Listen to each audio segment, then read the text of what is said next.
dia a todos, estamos aqui mais uma vez iniciando nossa EBD, Escola Bíblica Dominical da Igreja Batista Regular em Mangabeira. Sejam bem-vindos.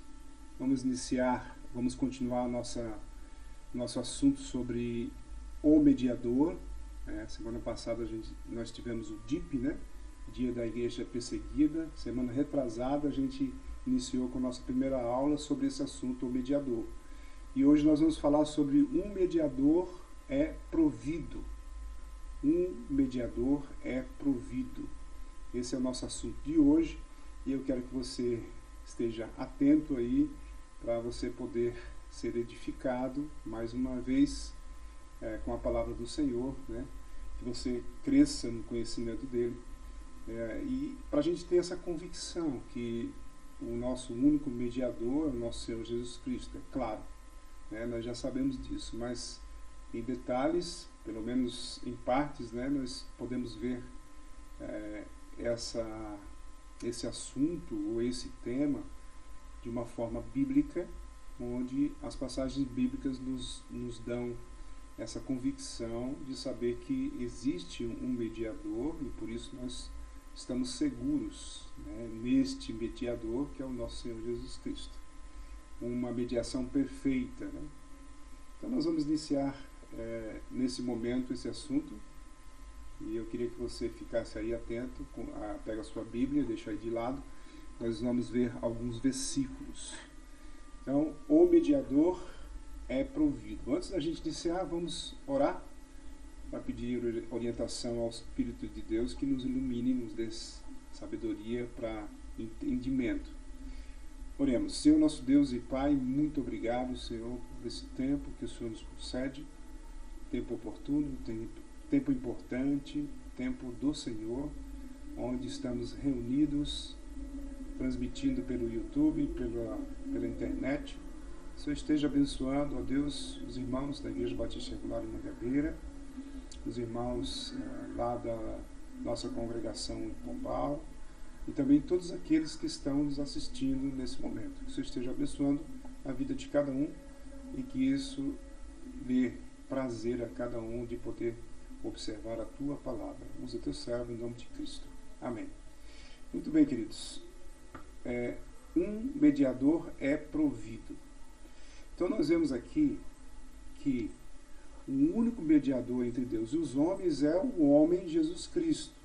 Essa ênfase de o homem Jesus Cristo, nós sabemos que Jesus ele é Deus e ele é homem. Então, quando a gente vê a expressão bíblica de o verbo se fez carne, nós vamos lembrar que lá em João capítulo 1, versículo 14, ele declara que o verbo que era o Senhor Jesus, que era o Espírito, o Filho de Deus, ele se manifesta na carne como qualquer outro homem, na dependência das limitações da carne. Vamos lembrar que Jesus ele é Deus, ele é o Filho de Deus, mas ele se encarna. Então o próprio Deus, nós vemos isso em Hebreus, preparou esse corpo para Jesus. E Jesus ele recebe esse corpo, ele nasce ali como uma criança. A única diferença, e é primordial e importante, é que ele nasce sem pecado, por causa que ele foi concebido pelo poder do Espírito Santo no ventre de uma mulher, de uma virgem chamada Maria, e nós sabemos disso pelas Escrituras. Vamos entender que isso é importante, porque ele teria que nascer também sem pecado, e a única forma é porque ele não poderia nascer de um homem, porque o pecado vem pelo homem. Então ele foi concebido pelo poder do Espírito Santo em uma virgem que não teve interferência de um homem. Por esse motivo ele é o nosso mediador perfeito, é a nossa aliança, onde a gente pode chegar ao Criador. Então o Verbo se fez carne, o Deus Filho encarnado. Então todas as mediações anteriores que a gente sabe, quando Deus instituiu o sacrifício, desde o princípio, com a queda, você lembra lá, os filhos de Adão e Eva, Abel, e Caim, certo? Todos os dois ali, eles já iniciaram um sacrifício, já esperando o Salvador, o sacrifício perfeito. Então, todas essas mediações anteriores a Cristo, à encarnação de Cristo em Israel, foram simbólicas. Elas foram antecipatórias à mediação de Cristo. Elas foram, na realidade, toda a eficácia desse simbolismo, né, das mesmas, dos sacrifícios, devia-se à atividade pré-encarnada. Né?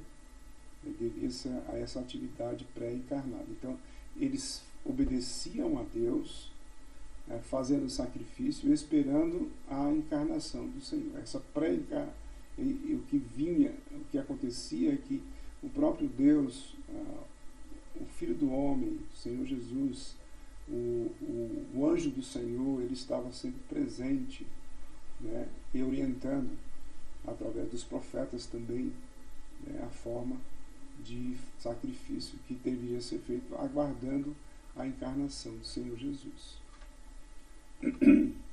O único mediador entre Deus e os homens, nós vimos, é o Senhor Jesus. Portanto, né? E a gente vê isso claramente. Então, por conseguinte, era o Espírito de Cristo que falava por meio dos profetas.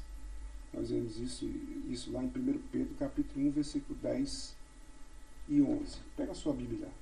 Pega a sua Bíblia e vamos lá para a primeira carta de Pedro, capítulo 1, versículo 10 e 11. Olha lá o que diz.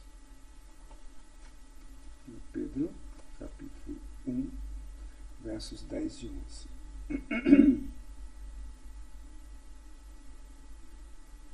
Diz assim: foi a respeito desta salvação que os profetas indagaram e investigaram.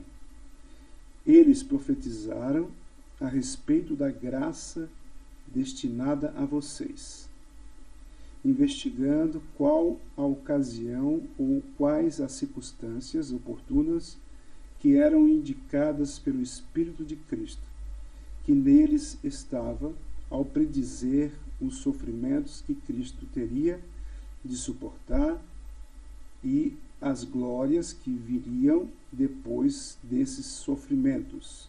Então nós vemos aí 1 Pedro capítulo 1, versículos 10 e 11. E no deserto, sobre a liderança de Moisés, os israelitas realmente compartilham de Cristo. Nós vemos lá 1 Coríntios capítulo 10, vamos para 1 Coríntios, capítulo 10, versículos de 1 a 4. 1 Coríntios, capítulo 10, versículos de 1 a 4. 1 Coríntios, capítulo 10, versículo de 1 a 4, diz o seguinte, olha lá. Ora, irmãos, não quero que vocês ignorem que os nossos pais estiveram todos sobre a nuvem, e todos passaram pelo mar. E todos em Moisés foram batizados, tanto na nuvem como no mar.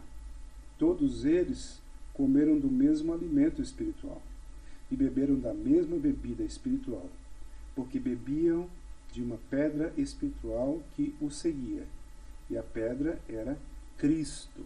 Tá? Então nós vemos isso aí nessa passagem, o apóstolo Paulo escrevendo a sua primeira carta aos Coríntios, capítulo 10, versículo de 1 a 4. Então, os pecados cometidos pelo povo de Deus, antes da encarnação de Cristo, por assim dizer, foram lançados na conta de Cristo para serem expiados no devido tempo no Calvário. A gente vê isso em Hebreus capítulo 9, versículo 15.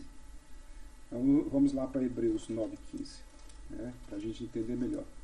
Então, os pecados que eram cometidos antes de Cristo vir e morrer já estavam na conta de Cristo, e foram expiados na cruz. Então, Hebreus capítulo 9, versículo 15. Então, para a gente entender que os salvos antes de Cristo, porque eles confiavam naquele que viria depois. Isso deve estar muito claro na sua mente. Hebreus capítulo 9, versículo 15 diz assim: Por isso mesmo, ele é o mediador da nova aliança, a fim de que os que foram chamados recebam a promessa da herança eterna, visto que houve uma morte para a remissão das transgressões que foram cometidas sob a primeira aliança. Sobre a primeira aliança, a aliança de Moisés, a aliança dos mandamentos. Então a primeira aliança foram cometidas, a primeira aliança mostrando que é antes de Cristo. A nova aliança é Cristo, né? Certo? Então essa é uma distinção. Então esta foi a maneira como Deus perdoou realmente aqueles pecados, né? Pecadores. De tal modo que Abraão, Davi e muitos outros santos do Antigo Testamento puderam experimentar antes que Cristo viesse a alegria da justificação e a certeza do perdão, né? Romanos 4, 1 a 8. Vamos lá. Romanos 4, 1 a 8. Para ficar bem claro aí nessa passagem bíblica. Romanos 4, de 1 a 8 diz assim. Essa é bem conhecida de todos nós também. Que diremos então a respeito de Abraão, nosso pai segundo a carne? O que foi que ele conseguiu? Porque se Abraão foi justificado por obras, tem do que se orgulhar, porém, não diante de Deus. Pois o que diz a Escritura? Ela diz: Abraão creu em Deus e isso lhe foi atribuído para a justiça. Versículo 4. Ora, para quem trabalha, o salário não é considerado como favor, mas como dívida.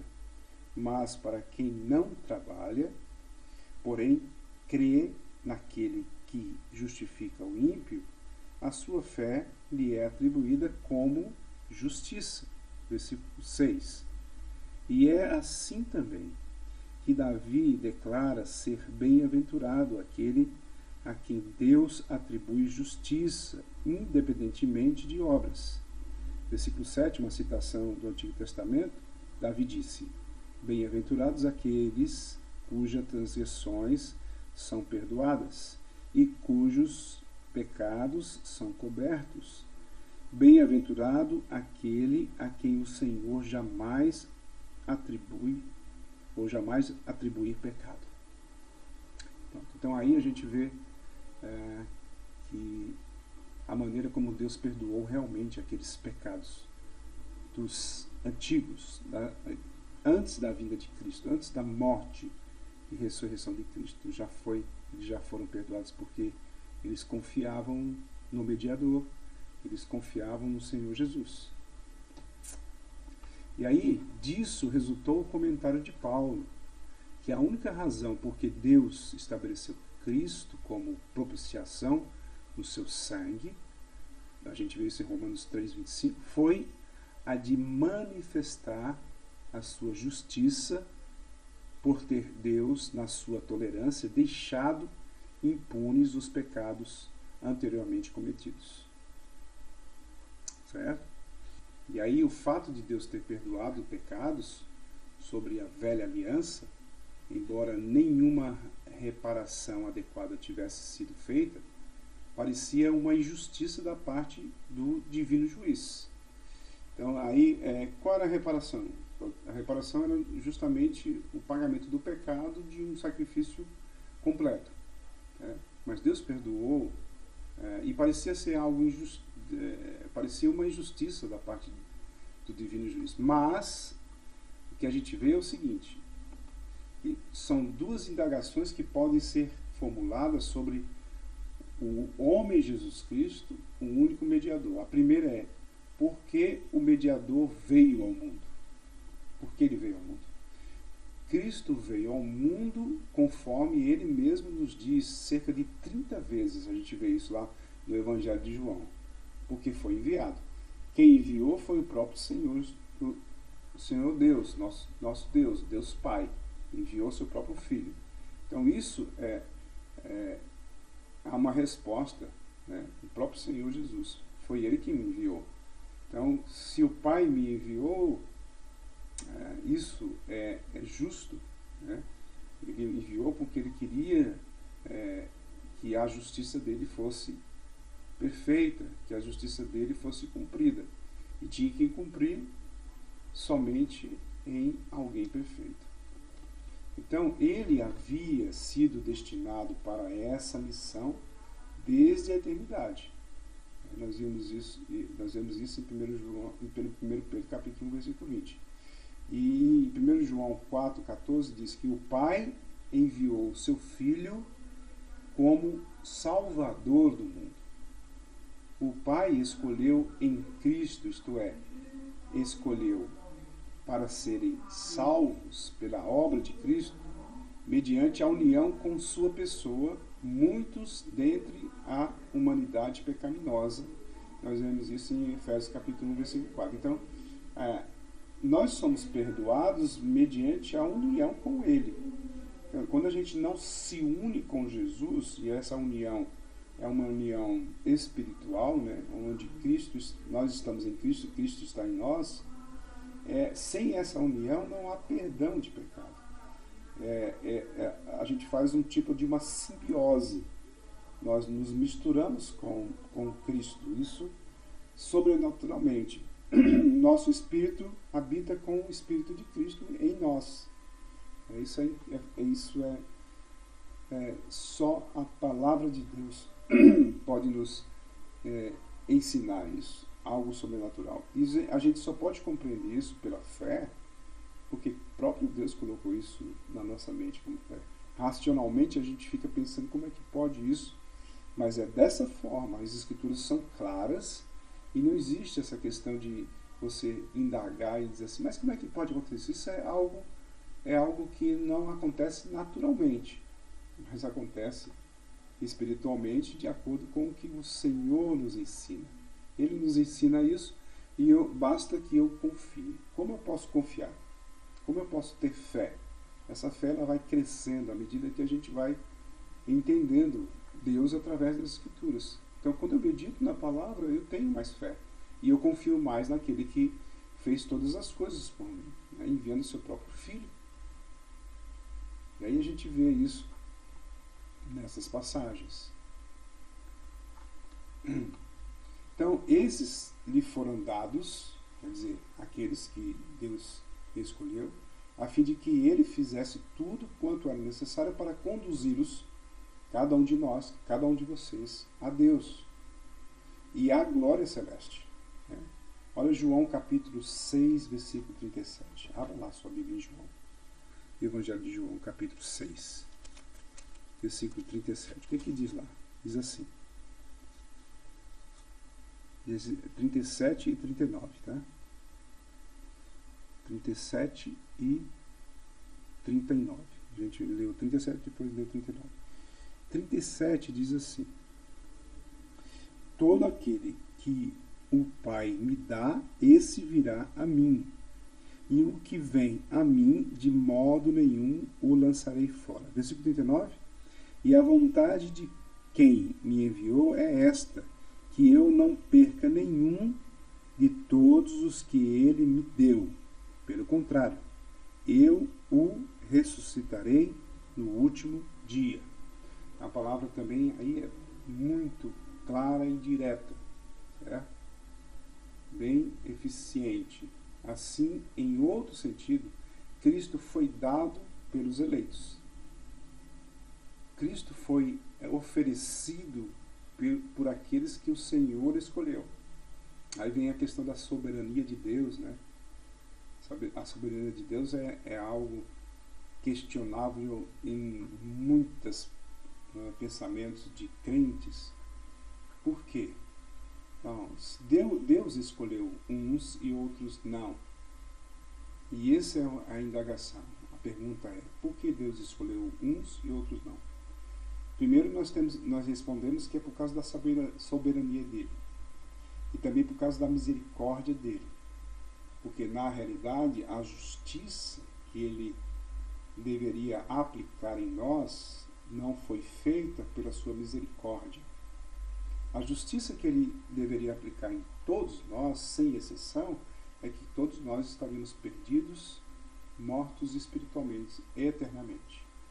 Isso era a justiça perfeita. No entanto, a outra justiça perfeita era o pagamento dessa, era a provisão desse,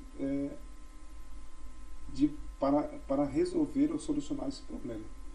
E o pagamento foi um pagamento perfeito, que foi Cristo, dado pelos eleitos.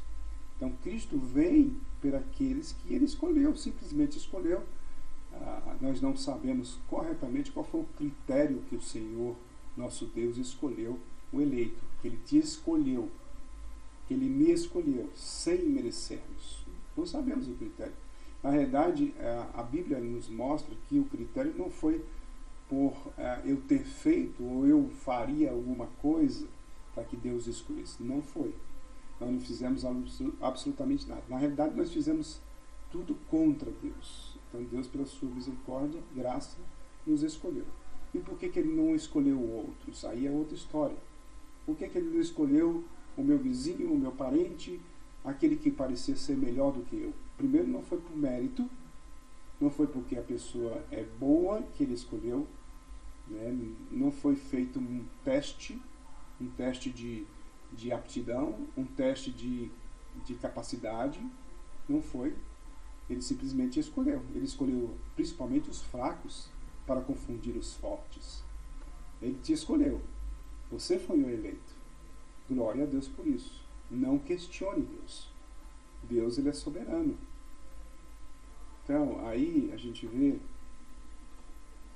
que na passagem mais conhecida no mundo todo, João 3,16, mais citado, porque Deus amou o mundo de tal maneira que deu o seu Filho unigênito para todo o que nele crê tenha a vida eterna. Então, 1 Timóteo 1,15, ele vai dizer: fiel é a palavra. Então, a fidelidade da palavra, a palavra é o próprio Deus encarnado, é o próprio Senhor Jesus Cristo, que Cristo Jesus veio ao mundo para salvar os pecadores. Ele não veio pelos justos, né? Nós vemos isso claramente. Eu não vim para os sãos, eu vim para os que estão doentes, que se sentem afligidos e que não têm escapatória. Aquele que se sente justificado por si próprio, eles estão perdidos já. Então, nenhum de nós tínhamos autojustiça em fazermos algo para Deus para conseguir a salvação. Nem poderíamos. E aí, o que Cristo, na realidade, aliás, na qualidade de mediador, veio fazer, e que só ele, na qualidade de Deus homem, era capaz de realizar? Primeiro, ele veio revelar Deus aos homens. Jesus veio revelar Deus aos homens. Então, Deus ele é revelado através da palavra. Vamos lembrar que Jesus é a própria palavra. Agora ele se torna a palavra encarnada. Ele vive entre nós, ele veio viver entre nós. E aí a revelação do próprio Deus através dele.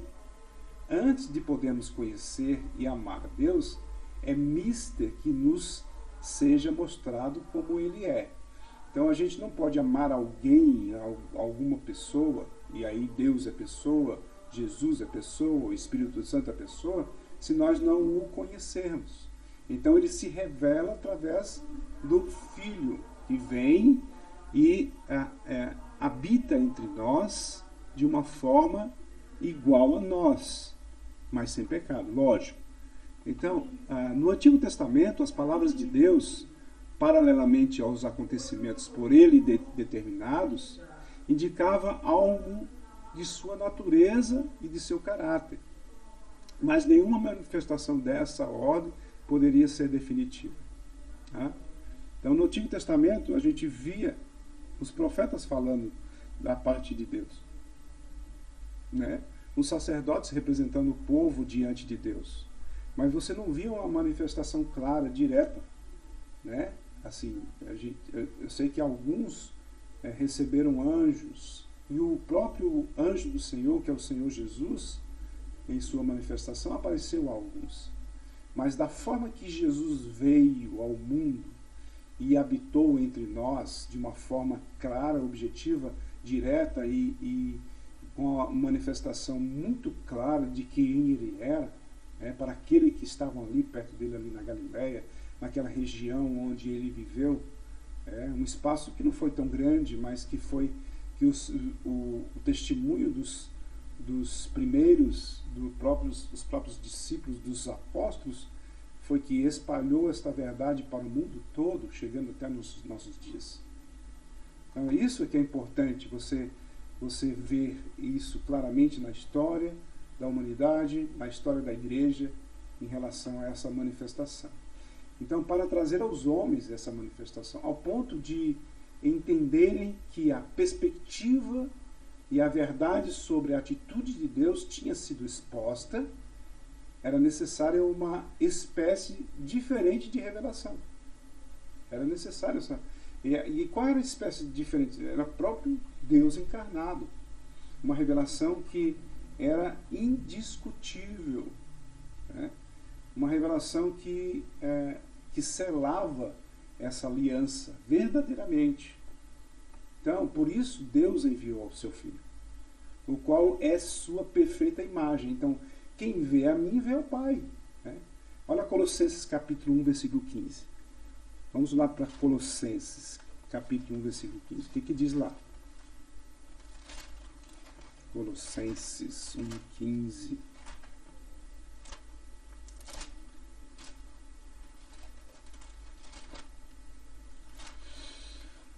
Ok, Colossenses 1,15 diz o seguinte, olha só o que diz. Diz assim, Colossenses 1,15 diz: Ele é a imagem do Deus invisível. Tem até uma música, né? Imagem do Deus invisível. Ele é a imagem do Deus invisível, o primogênito de toda a criação. Primogênito de toda a criação não significa que ele foi o primeiro a ser criado, mas ele é o filho, o único filho. Ele é unigênito. Não está dizendo, ele faz essa expressão aqui em relação ao primogênito ou ao primeiro, que é o filho legítimo, em relação aos filhos adotivos, tá? Não significa que ele foi criado, Deus não foi criado, Jesus, o Filho, não foi criado, ele sempre existiu. Você precisa colocar isso na tua cabeça.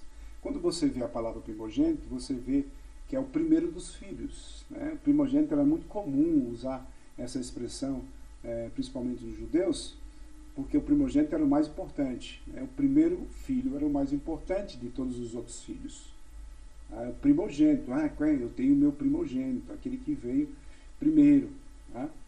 Agora, Deus, Filho, ele sempre existiu, ele é um ser pessoal dentro da Trindade. Então a gente não precisa se preocupar com essa questão dessa expressão. Muito importante isso. Então, por isso Deus enviou o seu Filho, o qual é a sua perfeita imagem, o qual também está perfeitamente identificado com o propósito do amor do Pai. Perfeitamente identificado. O amor do Pai é expresso perfeitamente na figura do Filho. Se não fosse, o amor do Pai é tão grande que ele pega seu Filho e expõe ele a um propósito tão grande que jamais alguém poderia imaginar fazer isso. Ele morreria por nós, ele morreu por nós, na realidade. E aí ele veio para viver como um homem entre os homens. A gente pergunta, qual é a maior humilhação? Na nossa mente, a maior humilhação sempre é a cruz do Calvário. Também é uma humilhação enorme. Para você lembrar, Cristo foi humilhado, O Senhor dos Senhores, o Rei dos Reis, foi humilhado. A pergunta é, qual é a maior humilhação? Se a gente entender essa grandeza de Deus na sua plenitude, profundidade, largura, a gente entender que Deus, acima de todas as coisas, ele se humilhou de uma forma tão grandiosa para salvar a sua criação, que ele veio e habitou entre nós como um de nós. Então, a expressão em Filipenses se esvaziou é justamente isso. Ele deixou a sua glória, se esvaziou para se tornar uma pessoa inferior em relação à pessoa que ele é, né? Que ele sempre foi, que ele sempre será.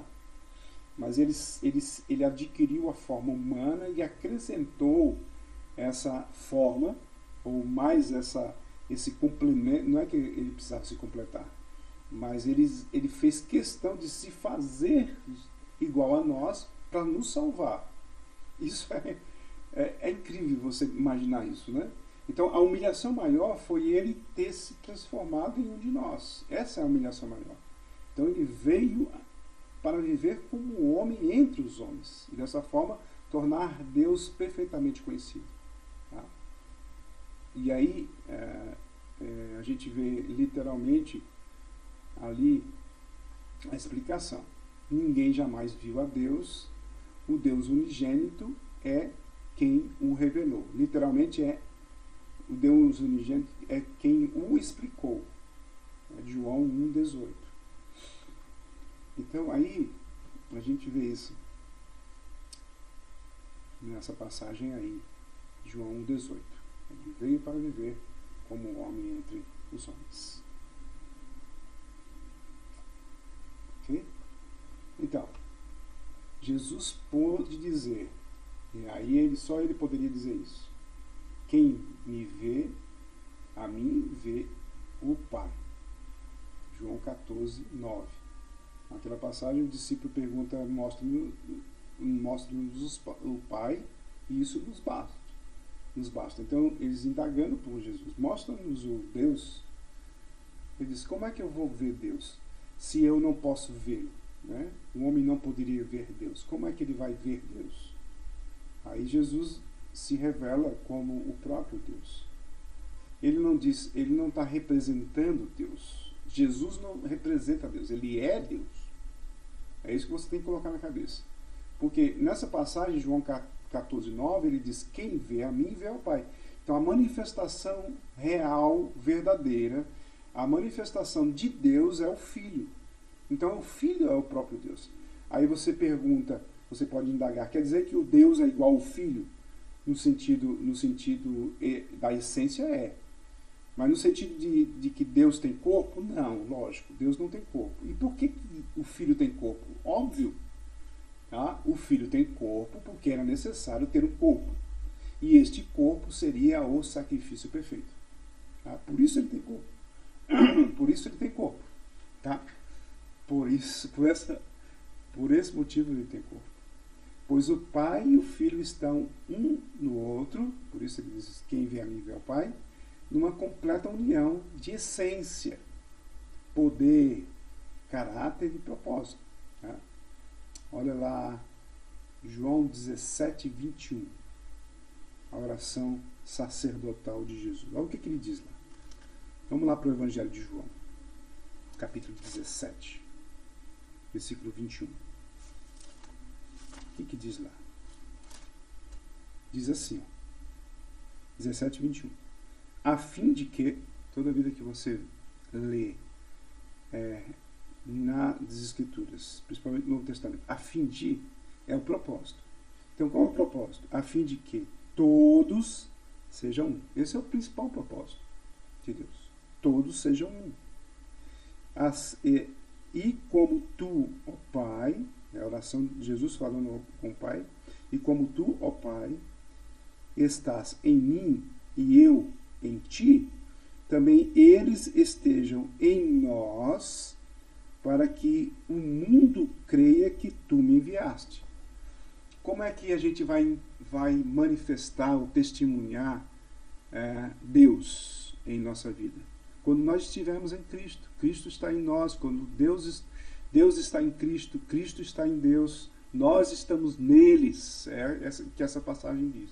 E para que o mundo creia que tu me enviaste, para que o mundo creia que Jesus veio porque foi enviado pelo Pai.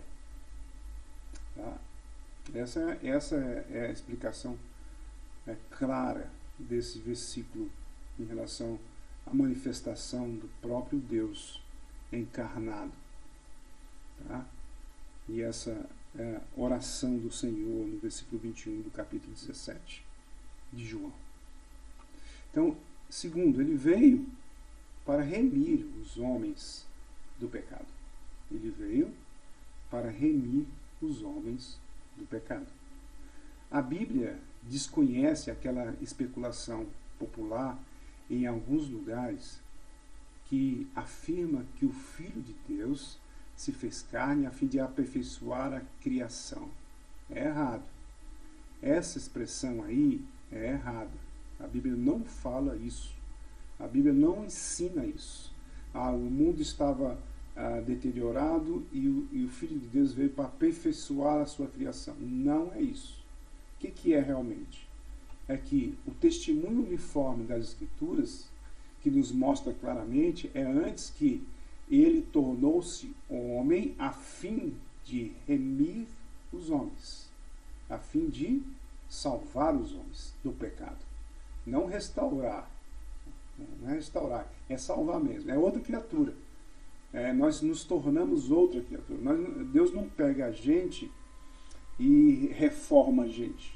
Tá? A expressão reformar, a expressão restaurar, na verdade, é uma expressão de que eu pego algo que está danificado e vou consertar. Mas a expressão mais clara da salvação é fazer outra criatura. É como se fosse outro homem. Você é outra pessoa. Você tem a mesma essência de quem você é, mas você agora é outra pessoa.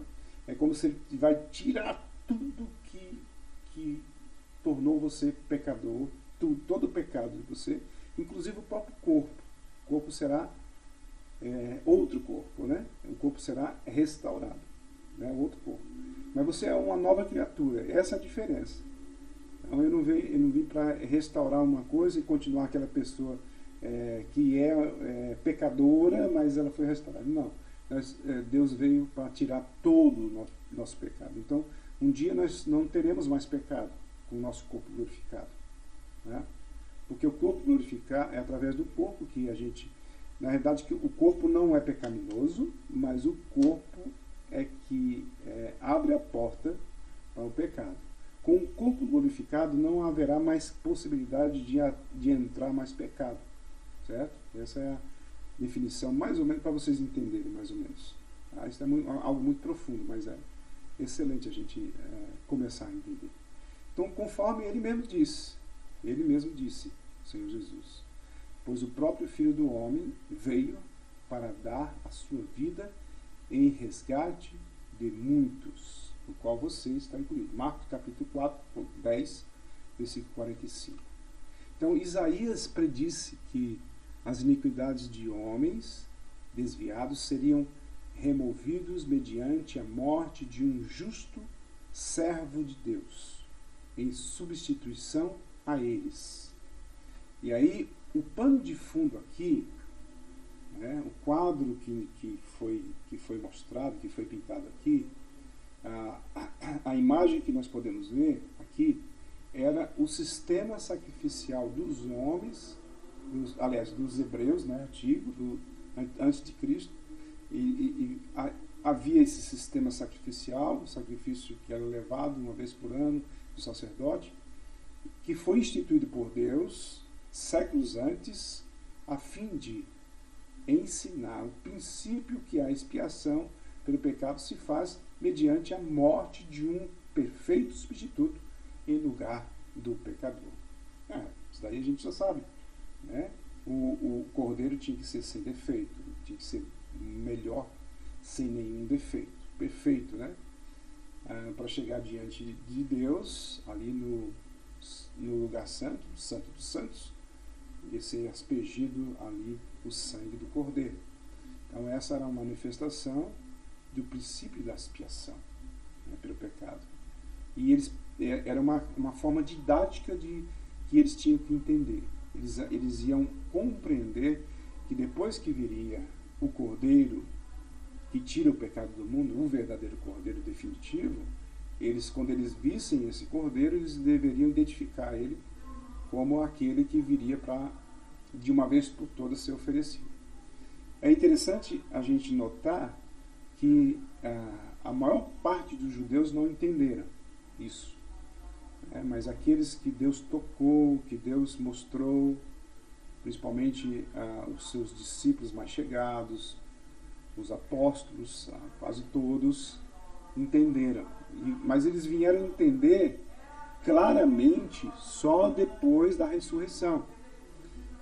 Deus foi ensinando e mostrando. Depois que Jesus aparece ressurreto, ele faz uma ligação entre toda a profecia do Antigo Testamento, mostrando o pano de fundo sacrificial que foi cumprido em Jesus. A gente vê isso claramente ali, quando Jesus está no caminho de Emaús, conversando com os discípulos que não estavam entendendo quem era aquele homem que estava os acompanhando.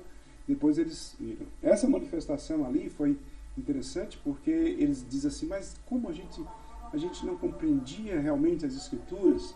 Será que a gente hoje, nos nossos dias, não compreendemos as Escrituras como deveríamos compreender? Ela é muito clara para a gente, porque ela é completa, diferente do povo da época de Jesus, que ainda não tinha a revelação final. Então você e eu, nós temos esse privilégio de termos essa revelação completa, total. Então nós somos indesculpáveis, ainda mais se o homem que vive neste mundo sem Deus, ele é indesculpável diante de toda a criação. Imagine você e eu que temos a palavra de Deus clara em nossa vida. Então você precisa entender isso. Aqui está a manifestação total do Senhor nosso Deus. Ele se fez carne e habitou entre nós.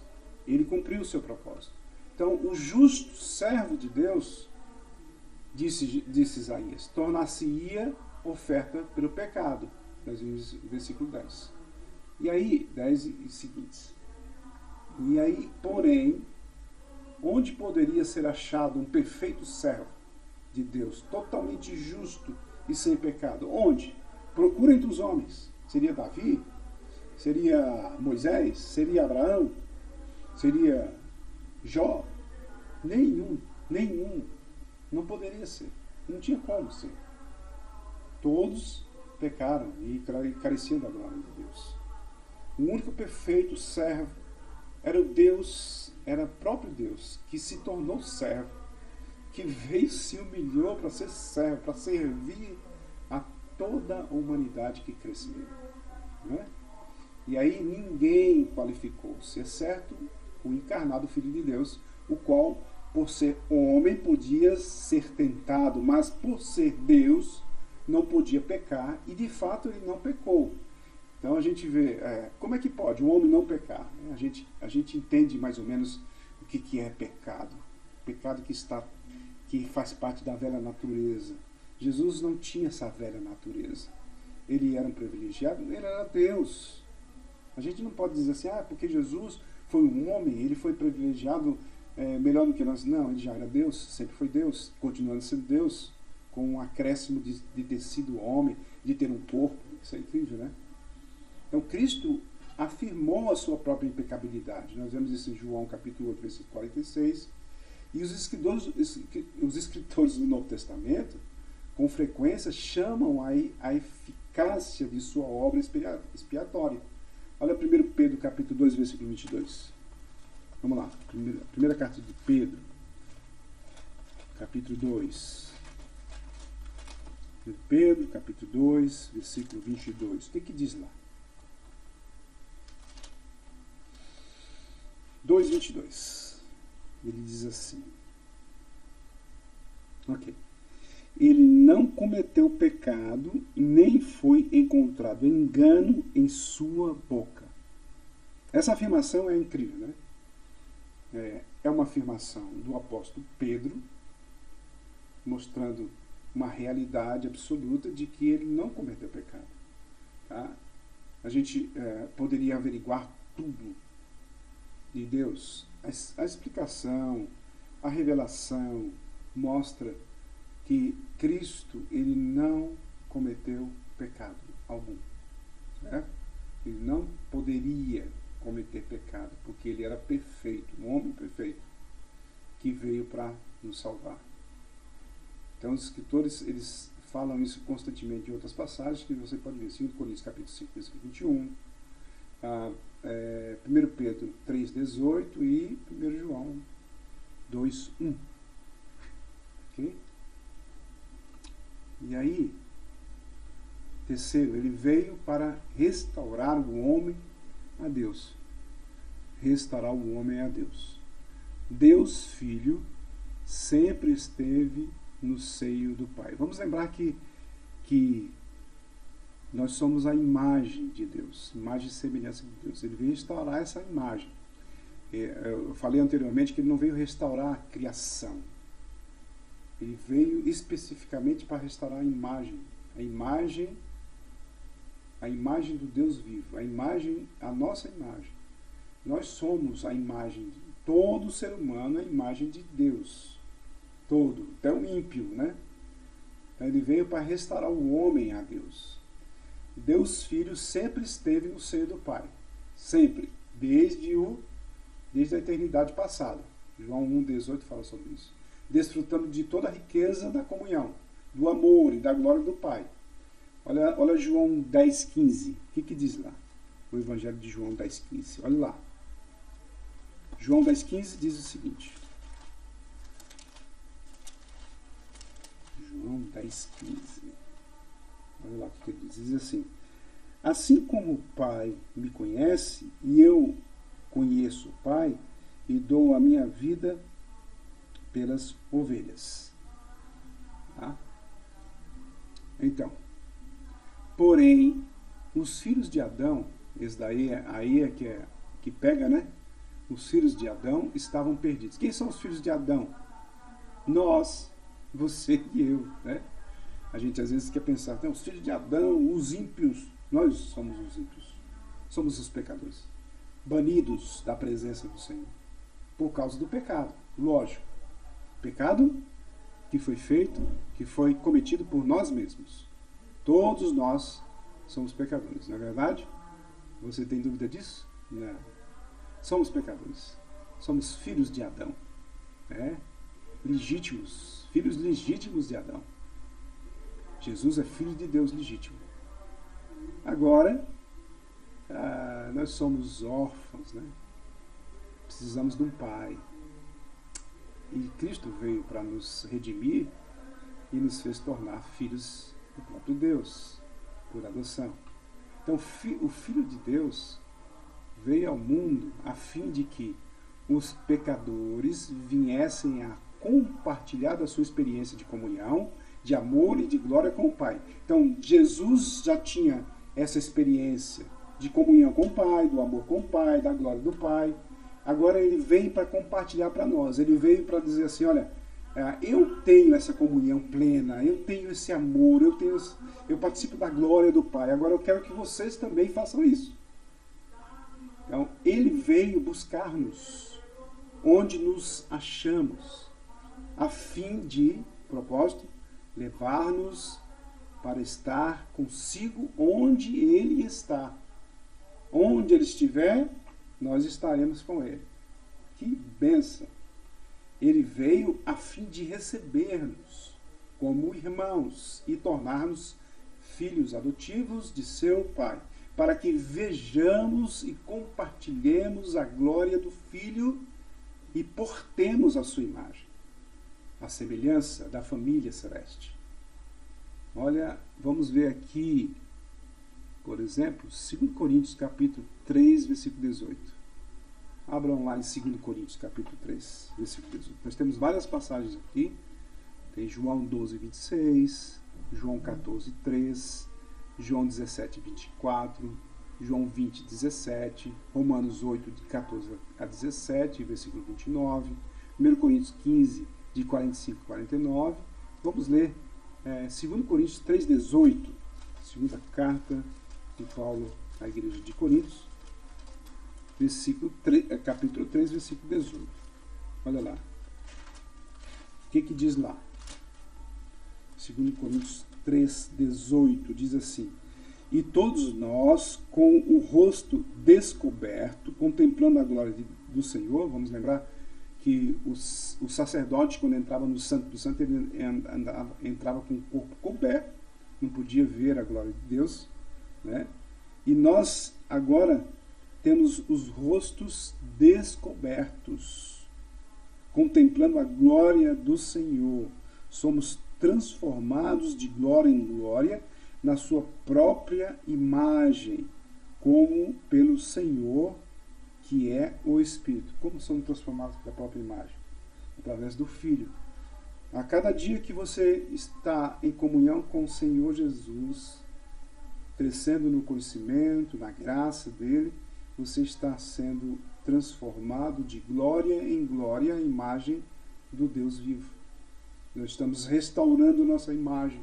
Nós estamos voltando ao que nós deveríamos ser sempre. A imagem do Deus vivo. A imagem que foi perdida por causa do pecado. Quando Cristo, nomeado por Deus, o segundo cabeça da nossa raça, o último Adão, né, Paulo ele usa essa expressão, primeiro Adão, segundo Adão. Primeiro Adão é o próprio Adão, que caiu, que estava ali, que foi reprovado, e veio o segundo Adão, que é o Senhor Jesus, que foi aprovado, o servo perfeito, que cumpriu o propósito. Então, a gente vê isso em 1 Coríntios capítulo 15, versículo 45 e 47, acolhe aqueles que o recebem por meio da fé. Todos nós que recebemos Jesus por meio da fé, somos acolhidos. E somos acolhidos pela graça, pela misericórdia de Deus, porque se nós, pela própria razão, fôssemos até Deus, nós não conseguiríamos. Então, ele imediatamente os coloca em uma relação com o Pai, pela qual a visão que o Pai tem deles corresponde à visão que tem do Filho. Deus olha para nós e vê o Filho em nós. Se não fosse assim, nós estaríamos perdidos, exterminados, nós estaríamos longe do Pai, estaríamos eternamente no inferno. Mas quando Deus olha para nós, ele olha e vê o Filho em nós. Você que recebeu Cristo como seu Senhor, como seu Salvador, que Deus habita em você, você está em Cristo, Cristo está em você, você é uma nova criatura. Quando Deus olha para você, ele vê Cristo. Se você não tem Cristo, quando Deus olha para você, vê o pecador simplesmente. Longe de Deus, afastado de Deus, caminhando para a eternidade longe de Deus. É triste isso? É. Por nossa própria decisão. Deus tocou no seu coração? Deus te fez reviver e enxergar esta verdade? O mediador, ele é provido, ele veio e ele é suficiente para despertar você da morte eterna e caminhar com você como seu próprio irmão. Assim, por causa de Cristo e em Cristo, o Pai atribui justiça a eles, porque Cristo é justo e considera os seus filhos por adoção, porque Cristo é o seu filho por natureza. Nós somos por adoção, né? João 1,12 fala sobre isso. E Romanos 4,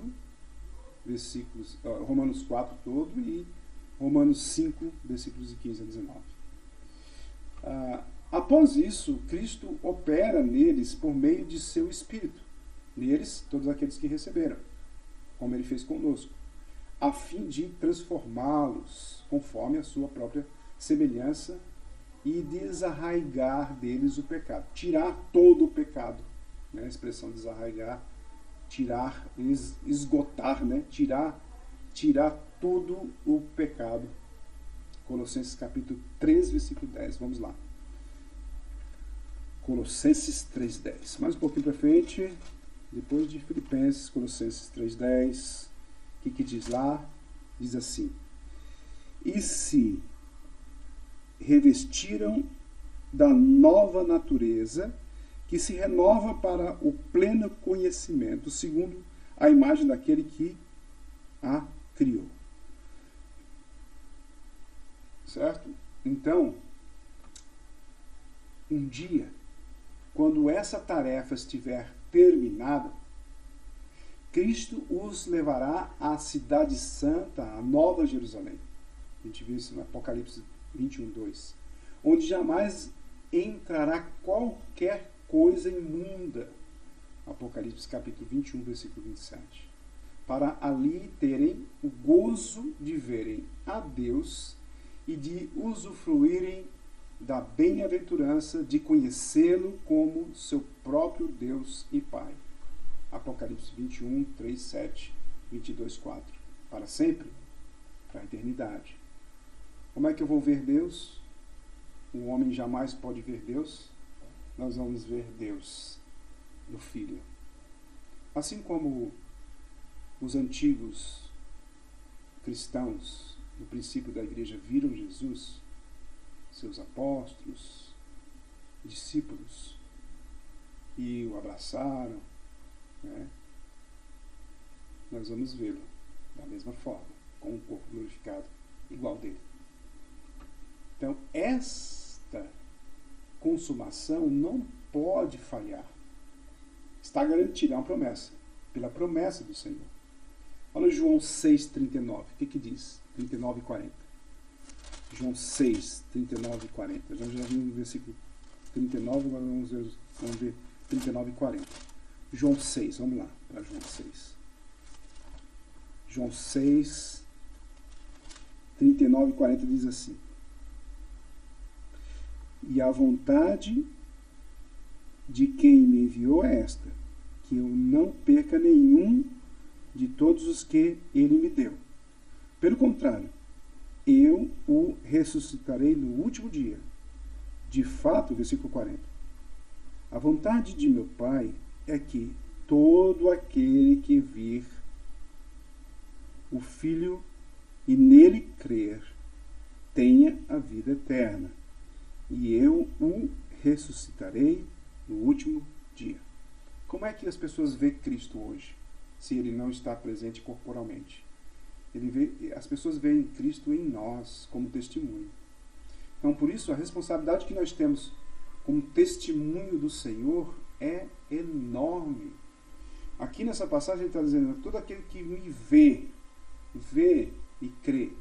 Como é que as pessoas veem Cristo e crê nele? É através da palavra e através do testemunho. Então, eles vão ver Cristo em nós. Então, a nossa responsabilidade é expressar Cristo em nós. E eu preciso ter a atitude de ser igual a Cristo, de andar como Cristo andou, de tratar as pessoas como Cristo tratou. Isso começa no seio da família, transfere para o seio da igreja e para o mundo. Tá? Então você precisa ter essa visão clara. E pela sua oração. Olha o que nós vemos na oração do Senhor Jesus ali, oração sacerdotal. Né? Vamos lá para João. Evangelho de João, estamos já, mas no 17. É a passagem mais incrível, né? Quando Jesus está orando ali ao Pai, intercedendo por nós. Olha o que diz, versículo 11, 15 e 24. Versículo 11 diz assim: 11. Ele diz: já não estou no mundo, mas eles continuam no mundo, enquanto eu vou para junto de ti. Pai Santo, guarda-os em teu nome, que me deste, para que eles sejam um, assim como nós somos um. Versículo 15. Versículo 15 diz: não peço que os tires do mundo, mas que os guardem do mal. E versículo 24: Pai, a minha vontade é que, onde eu estou, também estejam comigo os que me deste, para que vejam a minha glória que me conferiste. É interessante, né? Porque ele quer que nós estejamos onde ele está. Quem está com Jesus agora? Nós estamos com ele espiritualmente, mas tem pessoas que já estão com ele presencialmente. aqueles que já foram em Cristo. Que bênção, né? Já pensou nisso? Aqueles que estão onde Ele está. E que um dia estaremos com Ele onde Ele está, junto com os outros, eternamente. E já com um corpo glorificado. Que bênção. Isso é uma promessa. A teologia evangélica está acostumada a afirmar que o mediador cumpriu a sua missão ao assumir o triplo ofício de profeta, sacerdote e rei. Nós precisávamos de profeta, de sacerdote e de rei. E agora, nenhuma pessoa assumia 2 cargos, muito menos 3. Aqui, profeta, sacerdote e rei está em Cristo. Então, essa ideia acerca do ministério de Cristo deriva-se diretamente da carta aos Hebreus. A mais completa análise de sua mediação no Novo Testamento. Quando ele vai falar que Jesus é mais do que todos, mais do que profeta, mais do que rei, mais do que sacerdote. Ele é os 3. Ele tem as 3 funções perfeitas nele. E aí é conveniente considerar esses 3 temas que a gente vai ver nas próximas aulas, tá? Ok, então nós estamos terminando nesse momento a nossa escola bíblica dominical, né? Para a glória de Deus. Nós somos gratos porque temos esse privilégio de poder observar a palavra do Senhor. E a segurança que devemos ter, queridos, na palavra, confiança em Deus. Nosso maior desafio é confiar em Deus. Eu estava ali lá em Iguape, fui para a igreja batista, a primeira igreja batista regular em Iguape, assisti junto com os irmãos ali a um culto de oração, e o pastor Magno, ele pregou sobre essa questão do sofrimento do homem, né? Ele pregou no Salmo, ele tinha pregado já no Salmo 88, ele fez um paralelo do Salmo 88 com o Salmo 91. Quando no Salmo 88 o servo, o homem está buscando a Deus em todas as suas dificuldades, sofrimentos, então ele vai relatando o seu sofrimento e ele não escuta Deus falar. No Salmo 91, Deus fala que ele vai cuidar do homem constantemente, né? A gente vê isso lá. E ele disse uma coisa interessante, ele diz, quando alguém está muito doente, com muito sofrimento, a gente chega para a pessoa e diz, tenha fé, tenha fé, tenha fé. Aí, essa expressão, tenha fé, seria para que ele tenha fé que vai ser curado, ou que ele tenha fé na confiança, baseado na confiança de Deus, em qualquer circunstância que Deus vai fazer, ou curá-lo, ou não curá-lo, ou levá-lo para a eternidade, junto com o Pai. A nossa confiança deve ser a confiança que temos no Senhor Jesus, de que onde Ele estiver, estaremos com Ele. Então, cada dia nós nos aproximamos mais do Senhor Jesus. Nós temos essa condição de ter a certeza de que a cada dia estamos mais perto de estar com Ele, onde Ele está. E isso nos deve dar ânimo de continuar a nossa caminhada, cumprir o nosso propósito e confiar totalmente no nosso mediador, no nosso Senhor Jesus Cristo. Então confie no Senhor, veja Ele como seu mediador perfeito, que intercedeu entre você e Deus, e não existia outro que poderia lhe dar essa condição. Então a gente pode ter essa certeza e descansar no Senhor, e ter essa certeza de que, apesar de todo o sofrimento que nós temos, todo o sofrimento que os nossos entes queridos tiveram e foram para a glória, eles estão bem melhor, porque eles estão no lugar onde Jesus está. E isso é incomparavelmente melhor. Paulo tinha essa convicção, né? Logo mais à noite nós vamos falar sobre esse assunto, se Deus assim permitir. Então esteja conosco ali conectados, tá? Nosso culto de adoração às 18 horas, se Deus assim permitir. Deus esteja abençoando a sua vida, que você continue confiando mais no Senhor. Tenha fé, mas a fé é a confiança total no Senhor Jesus, que fez a mediação e nos deu a condição de sermos chamados filhos de Deus por adoção. Que Deus nos abençoe. Vamos orar, encerrando esse momento. Senhor, nosso Deus e Pai, muito obrigado, Senhor, que apesar da circunstância, apesar das dificuldades que vemos em torno de nós, apesar dos nossos entes queridos que se foram, nós sentimos essa saudades. Nós sabemos, ó Deus, que um dia estaremos com eles, e que também, ó Deus, eles estão junto com o Senhor. Isso é dádiva, é muita bênção. Que nós venhamos a ter essa convicção de confiança no Senhor, no Senhor que nos guarda e cumpre o propósito em nossas vidas de sermos teus servos. Isso nos dá a condição de confiarmos mais no Senhor e trabalhar dia após dia, vivendo a cada dia no Senhor. Ajude, Senhor, a termos essa clareza em nossa mente, em nosso coração. Que o Senhor esteja nos abençoando para que a gente possa cumprir nosso propósito alegremente, em meio a circunstâncias difíceis. Nunca deixar de confiar no Senhor e nas suas promessas que serão cumpridas em nós. Em nome de Cristo. Amém.